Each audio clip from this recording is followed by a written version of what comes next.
আমরা নিচে লিখছি অল্প স্বর এবং দীর্ঘ স্বর, অল্প স্বর এবং দীর্ঘ স্বর। প্রিয় শিক্ষার্থীরা, আমি যদি অল্প স্বরে দীর্ঘ স্বর পড়তে চাই, আমি আবার স্বরবর্ণ করে লিখি স্বরে অ, স্বরে আ, রস্বই, দীর্ঘই, রস্যু, দীর্ঘ, রি, এই, ওই, ও, ও।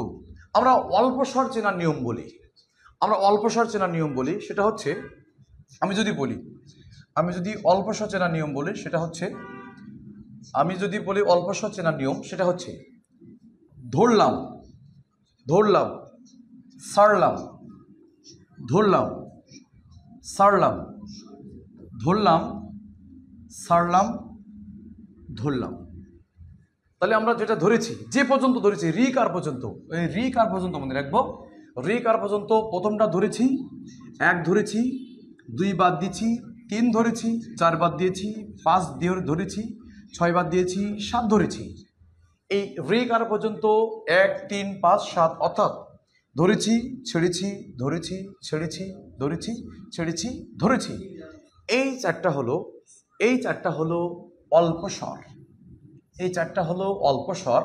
আর বাদ বাকি যেটা আমরা দেখেছি 2 4 6, বাদ বাকি যেটা আছে আরগুলো হচ্ছে দীর্ঘ স্বর।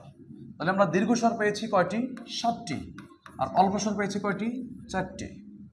আমরা অল্প স্বর পেয়েছি 4টি, দীর্ঘ স্বর পেয়েছি 7টি। প্রিয় শিক্ষার্থীরা, এখান থেকে একটা ছোট প্রশ্ন আসে, বাংলা সাহিত্যে বাংলা ব্যাকরণের অল্প স্বর কয়টি ও কি কি? আমরা পেয়েছি 4টি। ধরলাম, সারলাম, ধরলাম, সারলাম, ধরলাম, সারলাম, ধরলাম। এই 4টা হচ্ছে অল্প স্বর। আর বাদ বাকি যেটা আছে সেটা হচ্ছে দীর্ঘ স্বর।